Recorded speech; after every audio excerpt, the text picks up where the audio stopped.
children, welcome to social science class. Today we are going to see the new chapter in unit 2 that is about rocks. Have you all seen rocks?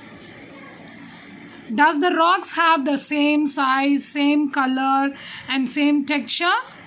No. So the rocks are of different shape, different colors, and the texture may be different, isn't it? So same like that, you all know that the rock is a solid. So it's not a liquid, it's a solid, and it is made up of lots of minerals. So here in the book it was given us the earth crust is made up of various types of rocks. So here in the picture you can see the various types of rocks, isn't it? So any natural mass of mineral matter that makes up the earth's crust is called a rock. So as I said, the mineral matter that makes up the earth crust is called a rock.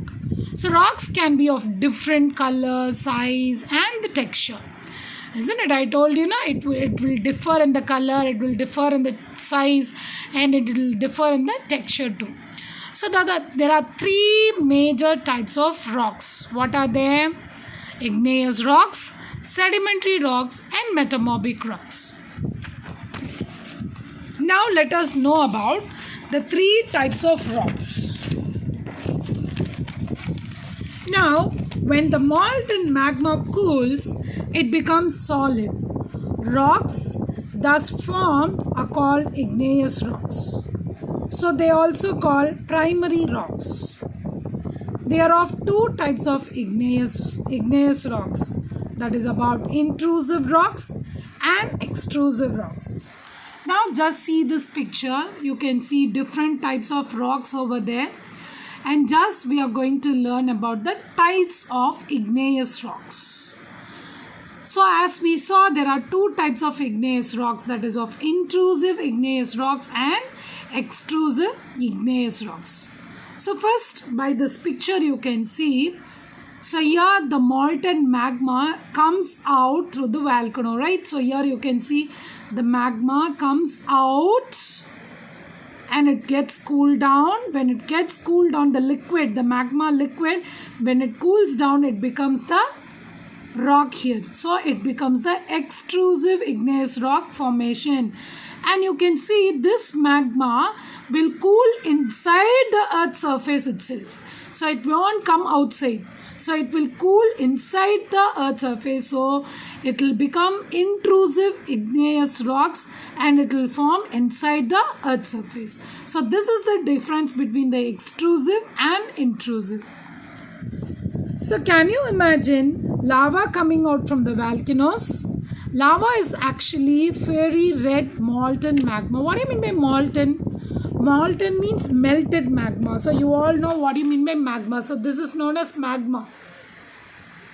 So the liquid formation comes like a magma, molten magma, that is about melted magma. When it comes out inside the earth, so what will happen? It will become the liquid magma will become, it cools down and it becomes the rock, and it is named as extrusive igneous rocks. So here they have very fine grain structure, for example basalt. So the Deccan Plateau is made up of basalt rock. So when you go to the Deccan Plateau, you can see the basalt rocks there. So sometimes the molten magma cools down deep inside the earth's crust. So solid rocks formed are called intrusive igneous rocks. As I show you the picture now. So it will cool inside the earth's crust so that it won't come out. So that here itself it cooled down, it will become the rock inside it. So it is named as intrusive igneous rocks. So here since they cool down slowly, they form large grains. So granite is an example of such rock. So here basalt is the example for extrusive igneous rock, and granite is the example for intrusive igneous rocks. So grinding stones used to prepare paste, powder of spices and grains are made of granite. So the next we are going to see is about sedimentary rocks. So rocks roll down as it was created as a rock, as we saw the igneous rocks. What happened when the volcano, through the volcano, the magma will come outside and the liquid part will change into solid, and that solid particle will be changed as a rock. We learnt about the igneous rocks. Now what do you mean by sediment?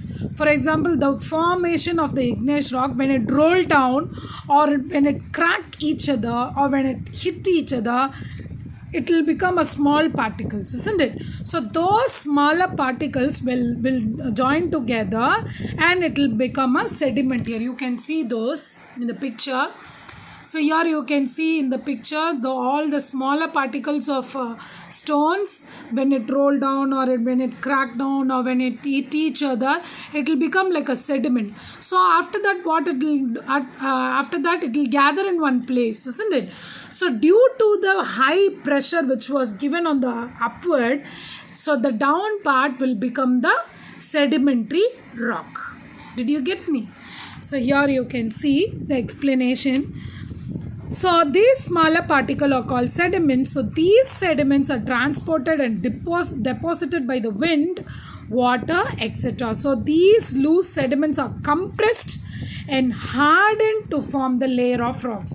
So these types of rocks are called sedimentary rocks. For example, sandstone is made from grains of sand. So here the example of sedimentary rocks is of sandstone. So these rocks may also contain fossils of plants, animals and other microorganisms that once lived on them. For example, this sandstone, so this is an example. It contains the fossils of plants. What do you mean by fossils?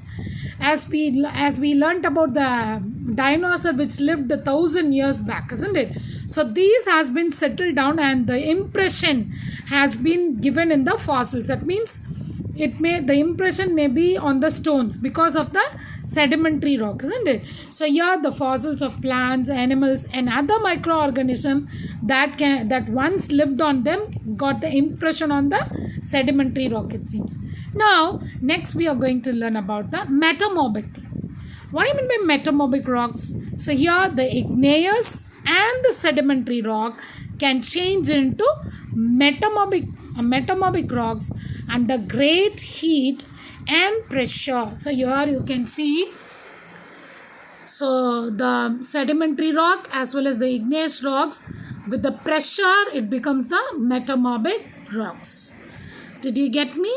So here, for example, the clay changes into slate and limestone into marble. So these two are the examples for metamorphic rocks. So here we learnt about 3 types of rocks here, right? What are the 3 types of rocks? Igneous rocks, sedimentary rocks and metamorphic rocks. So what do you mean by igneous rocks? Igneous rocks is about 2 types, that is of intrusive rocks and extrusive rocks, as we saw in the picture. So here when the molten magma comes out of the earth's surface and it becomes cool, so that the liquid particle will change into solid and it will become the extrusive igneous rocks. But sometimes the molten magma will stay inside the earth crust and it becomes cool and it becomes the solid rock, and it was named as intrusive igneous rocks. So example for igneous rocks is about basalt, and example for intrusive rocks is about granite. Then the next rock we saw, sedimentary rock, that is of when the rocks roll down, a crack or hit with each other, will get a smaller particle. So these smaller particles will join together and it will become the sediment. So this may be transported and deposited by the wind or water, underwater or underground. So here it was compressed. Compressed means it given the hardened, isn't it? So it was compressed and hardened to the form of layer and it will become a sedimentary rock. So here the sedimentary rock example is about sandstone. So the next rock is about metamorphic rock. So here the igneous rock and sedimentary rocks can change into metamorphic rocks under the great heat and pressure. So here the example for metamorphic rock is about clay and limestone. So here by yesterday I explained the layers of the earth, and today I explain about the types of rocks. With this you have to do this exercise which is given in the book, that is of page 10, question number 2 and question number 3. So question number 2 you have to read the question and tick the correct answer. Question number 3 you have to match it. So kindly read the page from here to here. That is about, you have to read the page 8 and learn the 3 types of rocks which we learned today. Thank you, dear children.